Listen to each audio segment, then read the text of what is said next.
So I wanted to go through the development of the 4 additional trigonometric function derivatives that we have yet to see. So this first part of this particular video does not go in your foldable, but is a really good place to make sure you understand where the development of these derivatives came from. And then the second half, we will go back and add to our previous list that we had on the last tab in our foldable. So let's get started. So we're going to start by taking the derivative of tangent. And tangent can also be written as sine x over cosine x. And then we remember that because this is a fraction, my f of x is the numerator and it's sine x. And the derivative of sine x is cosine x. And then my denominator is g of x, so that's cosine x. And the derivative of cosine x is negative sine x. And I'm just going to highlight those so you can see where my colors came from. Okay.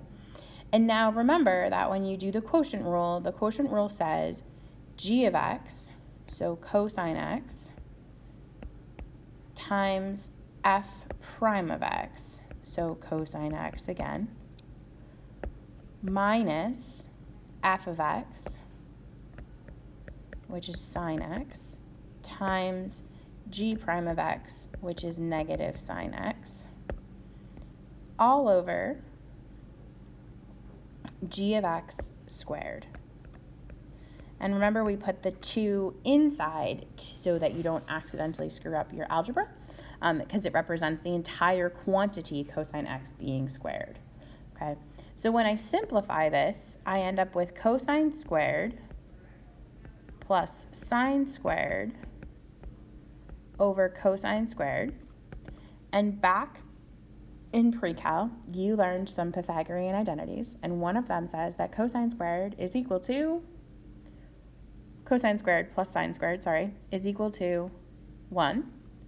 So this becomes 1 over cosine squared, and then the reciprocal of cosine is secant. So we write this as secant squared. Okay, so the derivative of tangent is secant squared. And you can add that to the last page of your foldable.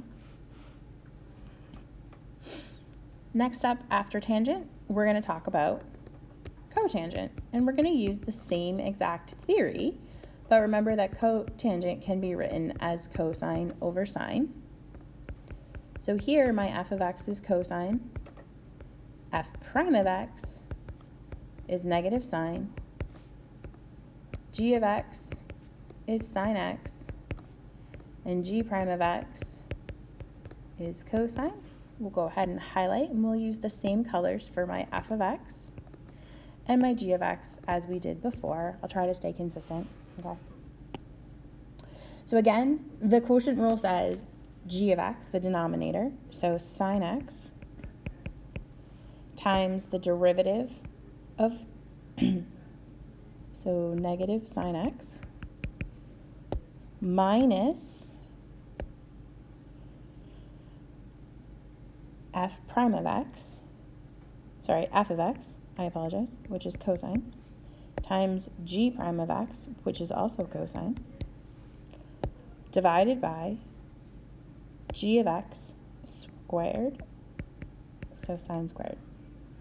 Again, when I simplify this, I get negative sine squared x minus cosine squared over sine squared. Okay. And here we have to do a little bit of manipulating or a little bit of thinking.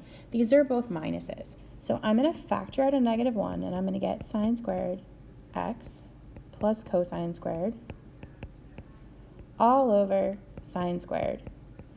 And if we remember, we said earlier that sine squared plus cosine squared was 1, but we're multiplied by negative 1, so it's going to become negative 1 over sine squared. And the reciprocal of sine is cosecant, so this becomes negative cosecant squared x.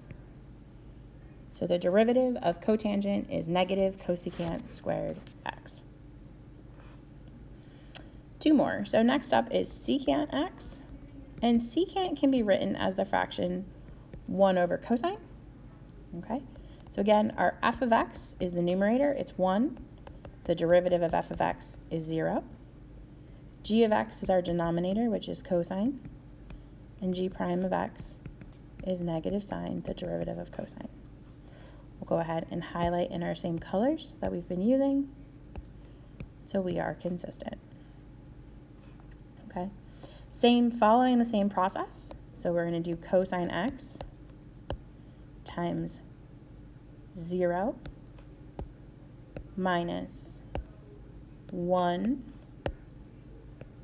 times negative sine x all over cosine squared x. And so this one's a little bit different because cosine times 0 is going to make this entire first term 0. So I'm going to end up with a positive sine x over cosine squared x. And a lot of students can get that far, and then when they see what the actual derivative is, they're like, Miss B, those things don't connect. And so I want to talk you through a little bit of that particular situation. So using some identity manipulations and some just proof manipulations that you learned last year, we can rewrite this as sine x over cosine x times 1 over cosine x. And sine x over cosine x, as we already know, is tangent.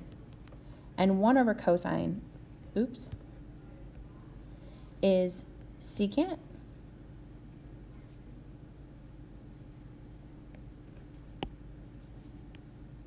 Is secant x.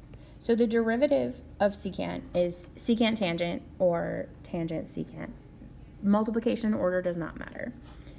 Okay, last one is cosecant, and that can be written as 1 over sine x.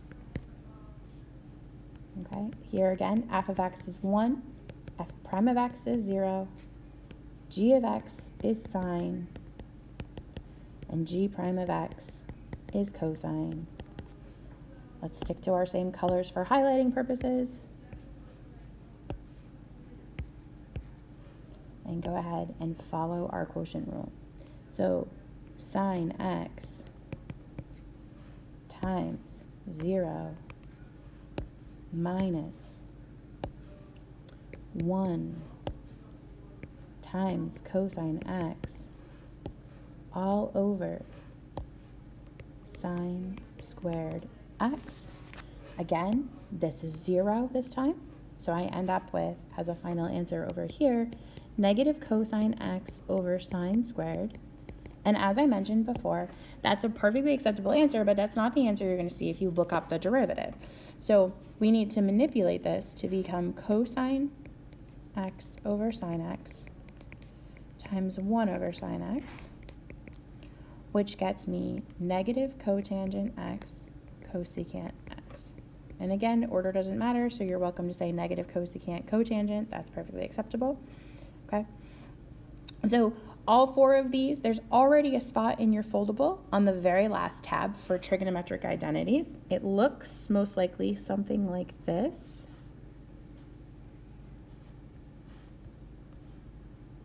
Okay. Pretty sure your paper looks something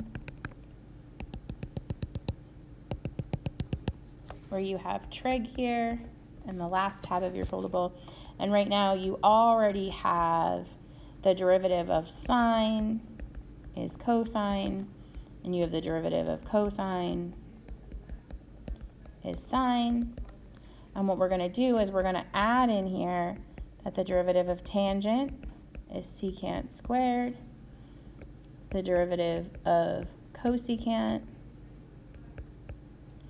is negative cosecant cotangent, the derivative of secant is secant tangent. This is hard to read.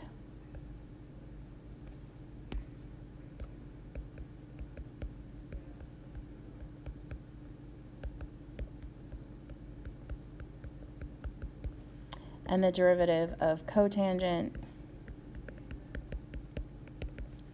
is negative cosecant squared. Hope this helps.